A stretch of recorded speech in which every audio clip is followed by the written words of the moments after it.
anything But she could important here. probably really kick people's asses. Thank you so much. My Here we are. rotator cuff is torn, so my ability to Okay. kick ass is limited. At least. Just picking up where we left off here. Anyway, that's my opinion as to what has happened. The humans and all of us are just kinda left here alone.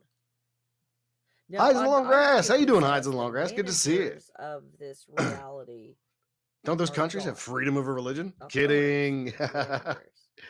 Yeah, no, those countries do not. They are there's more to this theocracies in story. most regard. And in a theocracy, religion rules.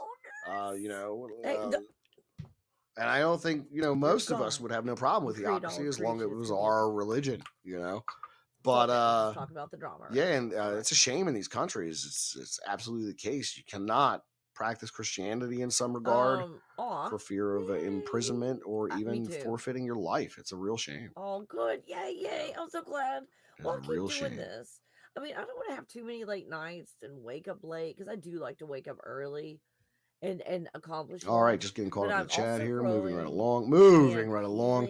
Almost at the half-hour mark here. And I'm finding out that living a life of just being way hard on yourself. Monica H, how you doing, Monica H? Have you heard of the documentary Moments of Contact? First time I'm catching it live in a while. Well, thank you for being here, Monica H. I'm so glad you could tune in with us tonight. Let's see. I have not heard of the documentary Moments of Contact. I can have a variety in life. I'm healing, you guys. I got better.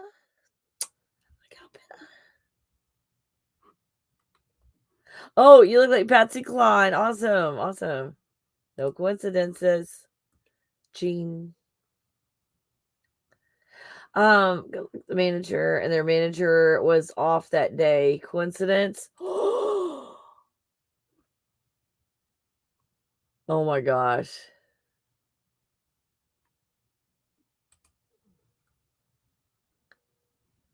Let's see. We go to the bottom. If I missed your comment, please put it at the bottom. And also, if you don't mind putting like Kelly. Otherwise, I just get in the middle of your conversations and I forget what I'm doing. Okay, I'm going to show you Michael Jackson in a minute. And again, it's stuff I think you already know, but it's like connecting some dots now. Really connecting some dots. That's too I call it the gotta do program. I know, driven. I'm learning to be in partial retirement, whatever that means. Because this was my thinking. Work. Then I'm gonna retire, sell all my stuff, buy an RV, and then travel for the rest of my life. That was my idea of what to do. And then it was like, then when my mom died, like a little over a year ago, my mom died. I'm like, fuck that shit. And I'm never going to retire. I work for myself. When do you ever retire when you work for yourself? Never. So I thought I'm just going to go do the RV thing right now. So I sold my lake property. Here I am. RVing is expensive, by the way. But it's fun. Again, you spend however much money you spend. You can spend a shit ton of money. I mean, these RVs can be a money pit real fast. This is a luxury loan, too. It's not like buying a car. These are luxury loans. Let's see. Angle of awareness. If we're angels of reality, the angle of viewing our reality, an angle of awareness. Thinking about the center, the God bubble, the potential field, again, going from the center out. Like you take this concept again, this is not going to fit geometrically, but think of this concept where everything is pointing to the middle and then this fills itself in and it creates a sphere with all the angles, not only just on the flat plane, creating a circle like a pizza or a pie, but also in a sphere form like this with the 3 dimensions, and maybe you have honeycomb type stuff. Jack Black said, if you don't do what they want you to do, they kill you and they clone you. Oh, there's a lot of them, I think, that said that. Yeah, I think a lot said that. Take a long vacation. Oh, the owners. Yeah. I don't know, Kelly, maybe that forehead line. You guys, it was so weird because yesterday this line, you can see it again there. It was not there. I think there's something going on. Would it be blood pressure or something? This is probably a sign I shouldn't be staying up at night. And I do. I've got this crooked line, like a foundation crack. My foundation is cracking. My forehead. I tried to cover it up last night. It wouldn't cover up. Oh my gosh. A lot of information on the doppelgangers and clones. Oh, we're not finished. You're welcome. You're welcome. Called Mrs. Davis that deals with AI running the world. You got to check. So that's what I'm saying. If AI is running the world, I'm not listening to anything. I'm not going to do anything that I'm told to do. I'm just going to do whatever the fuck I want, and AI can't do anything about it. I'm not going to create anything that AI isn't suggest. Have you noticed, like, on all the social medias that have gone insane? They threw the whole fucking pot of spaghetti against the wall to see what, and something's going to stick. They're throwing everything. They're throwing the baby and the bathwater. Everything. Aw. Oh, nice, nice. Okay. Oh, sure. Just write to me. Yeah. Kelly at kellycoffee.com. And again, you guys, if kellyphoenix.com, I've got sessions, God bubble healing and such. But yeah, just email me, girl. Email me. Awareness of filtering through us creating a rainbow. Oh, nice. Hey, pillow blankets. Maybe the clones are just pre-programmed characters we choose to play the video game. Oh, yes. See, and these are not even backdrop people. You got backdrop people on top of the concept of clones. Now you got backdrop. Backdrop just meaning that nothing even exists. It's just kind of like painted on. And I see, what percentage is this? Hold on. Let me see. Percentage wise, we're looking at from. Oh, okay. So you do this divided by.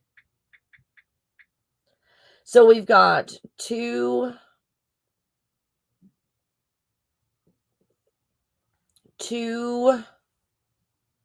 1/100% In other words, 1/50th of 1% is real people compared to fake people, up to, again, this is based on what other people are calculating, up to,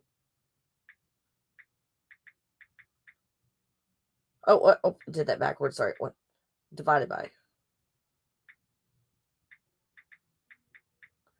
1, oh my gosh. Wait, this is to like the 7th, oh my gosh. This number doesn't exist, hold on. 8, so, hold on, 8, please. Hold on. Fuck. Okay, 1, 2, 300.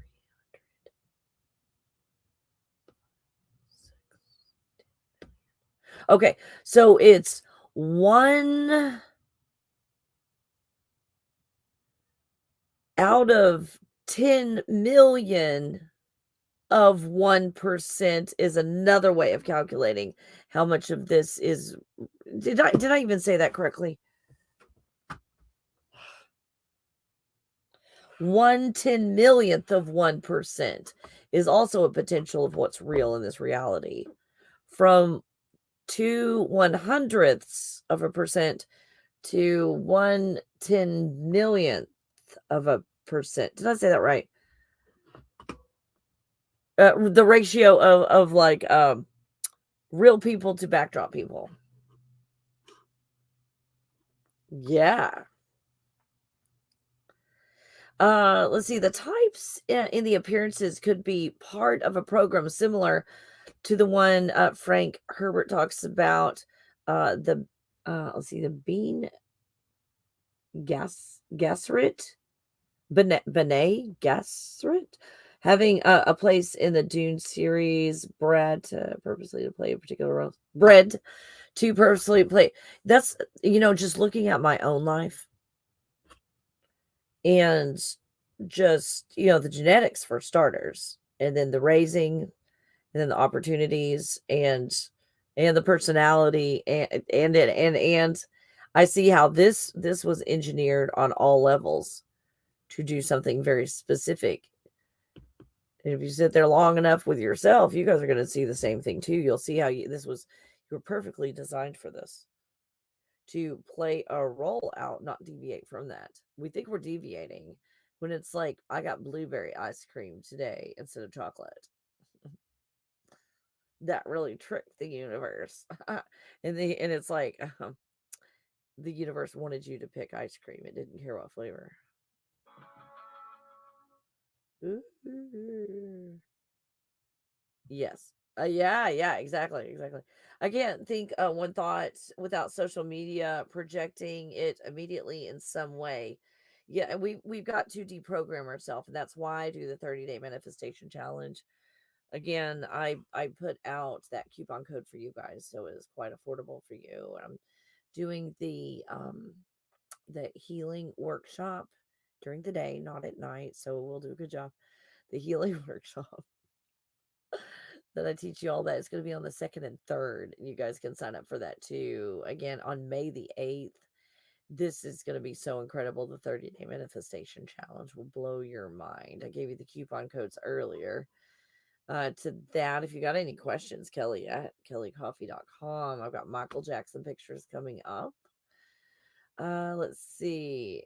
Is it? I just made that up. I didn't know they had blueberry ice cream. I completely made that up. I mean, yes, you can put any ingredient into ice cream, but I don't know if I've ever seen blueberry ice cream. That's so funny. So funny. Okay. Yes. Awareness filtering through us, creating a rainbow. Oh, Pink Floyd. Oh, I'm sorry. I just got your comment. Pink Floyd. Yes. Make sure I got all your comments. If I missed your comment, please copy and paste at the bottom. And let's get to the Michael Jackson pictures. You guys that lived through this, we'll see what we've got. These may or may not be in order. I apologize if it is not in order. Where's the guy's face that put this up? Oh, okay. So we've got El Romero. Again, I cut the name off. I apologize. This is where it came from. Do not remember if this is TikTok, YouTube, or Facebook. I have no idea, but it's one of those. It's one of those. So this is on Michael Jackson. Check that out. We've already got symbols going on. The truth about clones, robotoids, and synthetics. And they say that synthetics can be created in a few hours. A synthetic. So now the Michael Jackson thing, you guys, have you found it like real curious over the years? Like Michael Jackson making all these changes and the changes in the appearance and all. Go look the story up yourself. But in this, we've got a lot of clone stuff going on, and where they presented someone who was not Michael Jackson as Michael Jackson. And so, okay, let's just start from the beginning. So we've got almost like an older version of Michael. And then we've got all that new stuff that got like really weird. It's like, what happened? Do you guys remember that Pepsi commercial?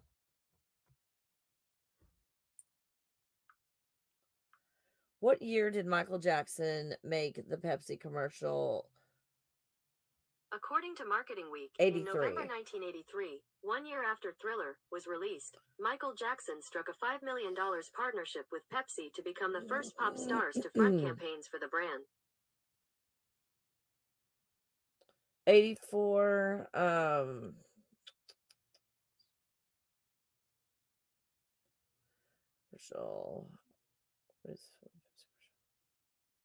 I think it was 1984. He was dancing, had no idea his hairdo was on fire. The pop star kept on dancing down the stairs on the set until a friend ran up to him, wrestled him to the ground, and put it out. How much did Michael Jackson get paid for Pepsi commercial? Okay, anyway, so it was 1984. Think about this. All the Michael Jacksons after 1984 were not Michael Jacksons. Just let's go on that assumption. Well, true or not, let's go on that assumption and just kind of see where this thought bubble leads, right? Let's see where this goes. So after 1984, what did Michael Jackson look like? Before 1984. Michael Jackson, 1988. According to Wikipedia, Live at Wembley, July 16th, 1988 is a live concert DVD by American recording artist Michael Jackson released on September 18th, 2012. Be quiet. Oh my God. Okay, so we have a drastic change in appearance after that to this Michael Jackson. Now, what they were saying, again, I'm going to butcher this, so you go look for yourself. Please go look for yourself. What they were saying is during that Pepsi commercial that it burned his hair, like burned all his hair off, like in his face. They said had 2nd and 3rd degree burns, like on his face and everything. And that they did a clone. Like they had a clone. They had someone with like a face mask on. And they said when they put him in the chamber and they cloned him, again, I know I'm butchering this a little bit. Go look up the story yourself. Who's it just? There we go. There we go. El Romero. That they cloned him and continued the brand. And that he was burned badly. And they're saying this guy that was on like the Larry King show, like this guy who said he had some interaction with Michael Jackson, they say was Michael Jackson. And they talk about how the bleaching of the skin and everything. And they were also talking about the nose being like a prosthetic. Now again, I don't understand this cloning technology, because if you clone something, maybe from, I don't know, a stem cell or something, and you've got your hair burned off when you grow hair. I don't know. I don't know enough about cloning, obviously. But it doesn't. They were just saying that his clone did not have hair or a nose, or that there were some other things going on because it was burned off. You can't go listen to it yourself. So that they had to like put a nose on him, on the clone, and they said that's why he looked so weird and cartoonish. That this was a like a mask or something to give him a nose, and that he wore a wig because the clone did not grow hair.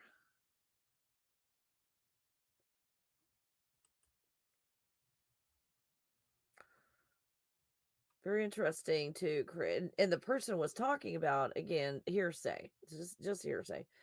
They were talking about that. Here's Michael Jackson still alive, but not able to, be Michael Jackson with severe burns and, or whatever, and put this clone out, that this concept was continued.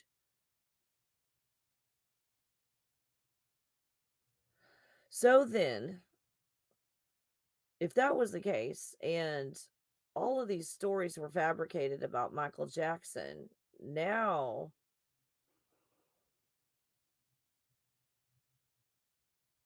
what was that sound? Did you hear that?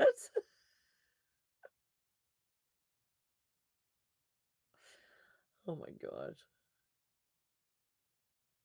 So all of these stories about Neverland Ranch and, I don't know, the chimpanzees and the monkeys and all of that. And then they've got this fake Michael Jackson running around playing Michael Jackson and all that. Now they've accused him of being a pedophile and it's all made up then. And every bit of it's just all made up. Hold on. I'm hearing something outside.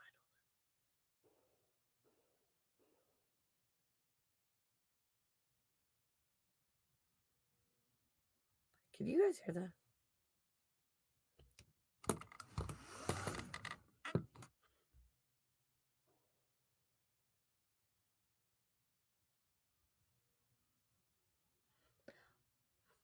Maybe I don't need to be doing late night shows.